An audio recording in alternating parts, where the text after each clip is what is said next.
Et nous enchaînons à présent avec Enjeu Patrimoine. Nous allons tenter de comprendre ensemble comment appréhender l'investissement SCPI en ce début d'année 2025 avec des informations diverses qui nous parviennent notamment en matière de SCPI et surtout selon les différentes SCPI analysées. Pour en parler, nous avons le plaisir de recevoir sur le plateau de Smart Patrimoine Paul Bourdois. Bonjour Paul Bourdois. Bonjour Nicolas. Vous êtes cofondateur de France SCPI. Vous comparez, vous analysez les SCPI chez France SCPI. Et à vos côtés, nous avons le plaisir d'avoir avec nous Vincent Danis. Bonjour Vincent Danis. Bonjour Nicolas. Vous êtes président de Savignane. Alors vous, pour le coup, vous accompagnez directement vos clients dans différents types d'investissements, dont les SCPI, et vous suivez ce marché de près.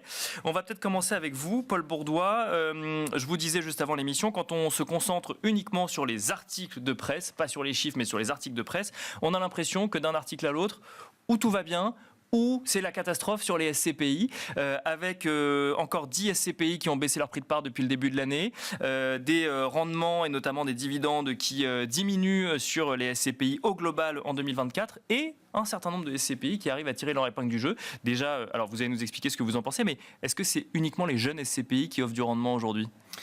Globalement, oui, et vous avez raison. Tout ce que vous lisez est vrai. La presse a toujours raison.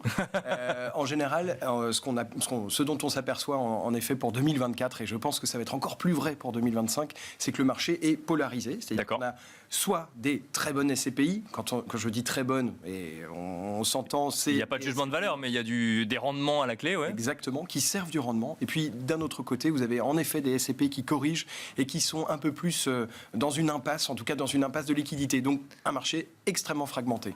Un marché extrêmement fragmenté qui pose question quand on veut accompagner ses clients en matière d'investissement, Vincent Danis, ou alors la réponse est toute trouvée, on va vers les jeunes SCPI, on ne se pose pas plus de questions que ça. Alors nous, on est là pour simplifier le choix de nos clients et les accompagner.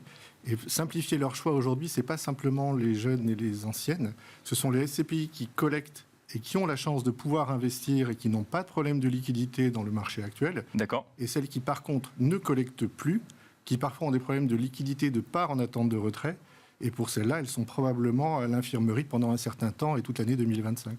Et celles-là, oui, effectivement, il n'y a pas d'espoir à court terme, c'est parce que de toute façon, il y a encore des personnes en attente de récupérer leur mise quelque part, et il n'y a pas suffisamment de collecte, donc on sent un certain immobilisme, voire des SCPI un peu figés. On a vu pour certaines d'entre elles des baisses de prix de part cinglantes, mais comme ces baisses de prix de part provenaient également d'une baisse anticipée de la distribution en 2025, ces baisses n'ont pas pour conséquence d'améliorer le rendement facial pour des nouveaux entrants qui tout à coup se diraient « j'investis au plus bas et ça peut être opportun ». D'accord. Le fait de couper dans la distribution, c'est un signal que, comme je le disais, la SCPI est à l'infirmerie.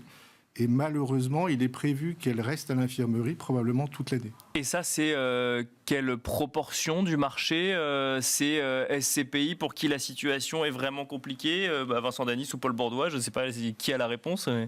Pour compléter l'un l'autre. Les deux, très bien. Vincent Danis puis Paul Bourdois, oui. En fait, un nombre limité de SCPI, une dizaine de SCPI concentrent 2/3 des parts en attente de retrait. D'accord. Donc là, il y a vraiment des problèmes très localisés.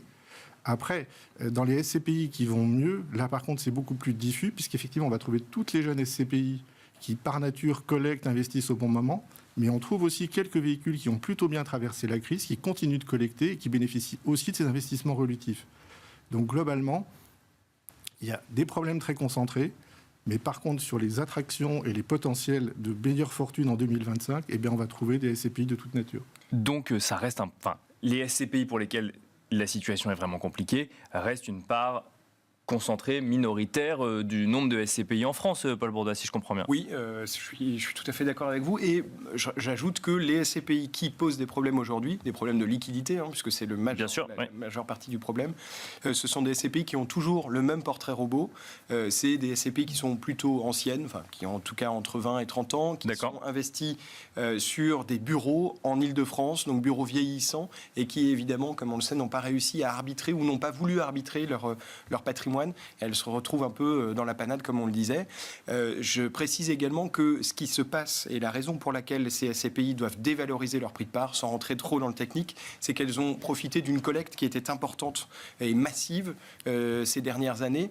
Et ce qu'on leur reproche finalement, c'est ce qu'on encense aujourd'hui pour ces nouvelles SCPI qui donnent du rendement. D'accord. Et regardez, c'est génial, ces jeunes SCPI, ces nouvelles SCPI, elles ont une collecte qui est massive. Oui, mais c'est exactement ce qui pose problème aujourd'hui pour les anciennes SCPI. Donc, attention. Alors, peut-être qu'on peut préciser, parce que je ne suis pas sûr d'avoir compris, on a des anciennes SCPI qui ont beaucoup collecté, et donc du coup qui ont réalisé beaucoup d'acquisitions et d'investissements, et c'est ce qu'on est en train d'encenser pour les nouvelles SCPI aujourd'hui, et c'est ce qu'on leur reproche, et c'est ce qu'on reproche à celle d'hier, c'est ça? La SCPI ne peut pas vivre sans collecte. C'est quelque chose qui est important. Donc, les SCPI, les nouvelles SCPI qui se sont créées, il y en a une vingtaine l'année dernière à peu près, un tout petit peu moins. Elles collectent beaucoup. Elles collectent beaucoup parce qu'elles ont des rendements qui sont attractifs. Et il n'y a pas d'historique. Et il n'y a pas d'historique, absolument. Donc, pas de problème.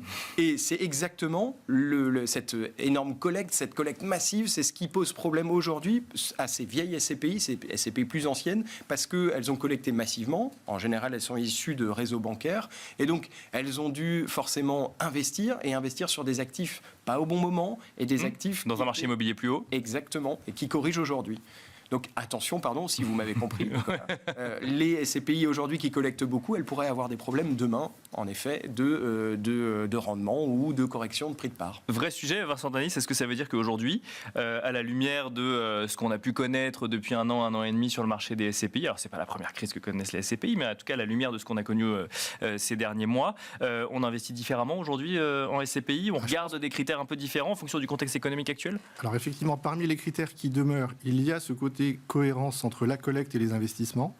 Mais là où il y a un changement, et c'est heureux, c'est que de plus en plus, on pratique en gestion immobilière ce qu'on pratiquait en gestion financière, c'est-à-dire un principe de base qui est la diversification du portefeuille. Bien sûr.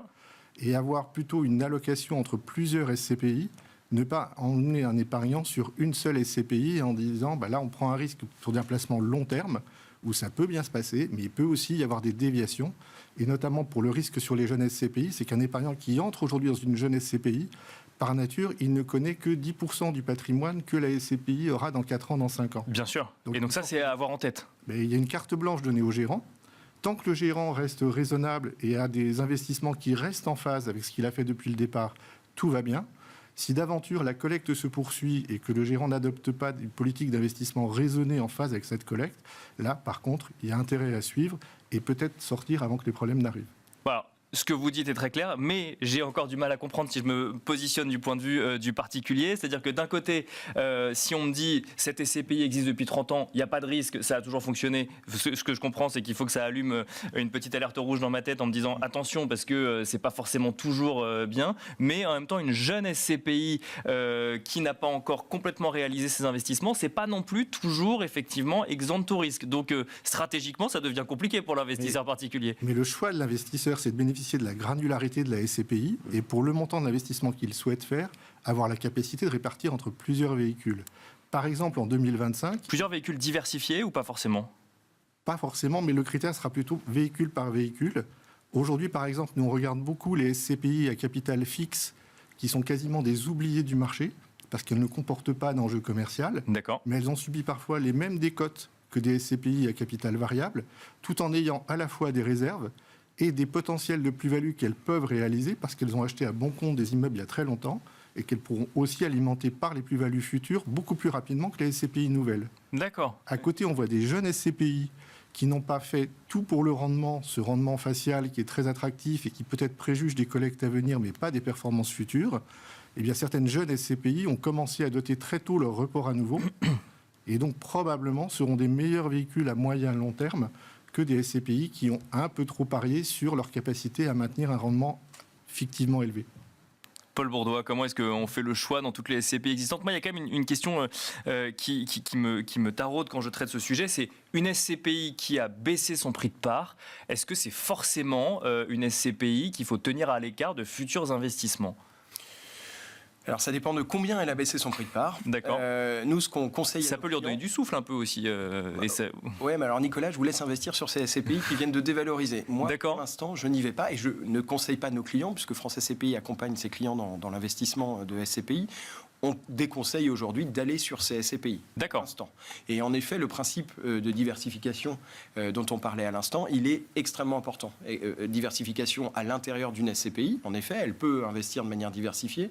Diversification sur plusieurs véhicules quand on investit, et diversification sur plusieurs typologies d'actifs, typologies également, on parle de la typologie souvent, mais de diversification géographique aussi.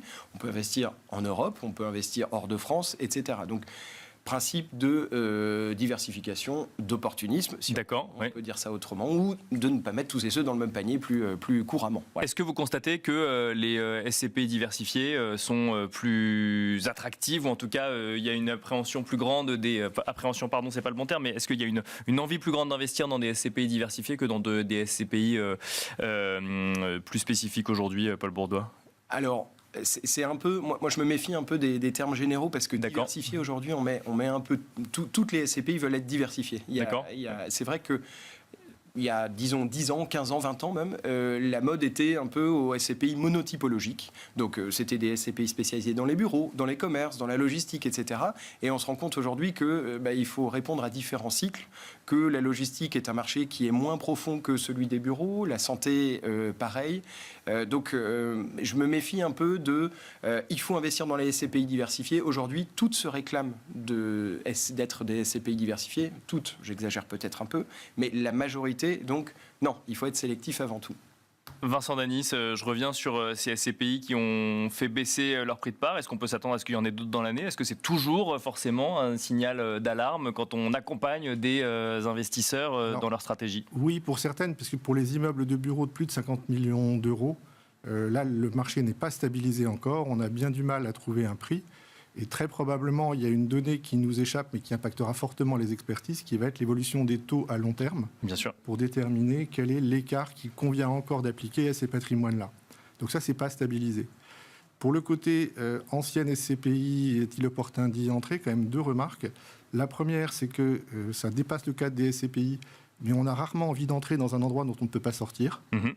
Et la deuxième remarque, c'est que s'il y a une baisse des taux long terme, pour les SCPI qui ont ramené leur prix de part au minimum de la fourchette réglementaire, elles n'auront pas d'autre choix que de procéder à une hausse rapide du prix de part. D'accord. Donc on va se trouver sur quelque chose qui n'est pas complètement intuitif, où finalement, quel que soit l'état de la situation de ce patrimoine, qui va peut-être pas toujours très bien, on peut malgré tout avoir un léger rebond en fin d'année. Et alors, comment est-ce qu'on fait pour naviguer dans tout ça, Vincent Danis? On se fait conseiller? Il n'y a pas d'autre moyen aujourd'hui On fait ça très attentivement. Nous, on passe au scalpel tous les 3 mois quand il y a les bulletins trimestriels. La plupart des SCPI de la place. Une fois qu'on a ces bulletins, on pose des questions aux sociétés de gestion parce qu'on trouve qu'il manque des informations dans les bulletins, donc on va les chercher ailleurs. En fait, on sait qu'on est myope, mais on cherche à voir plus clair. Et on finira là-dessus. Merci beaucoup Vincent Danis, président de Savignan. Merci Paul Bourdois, cofondateur de France SCPI. Et quant à nous, on se retrouve tout de suite dans...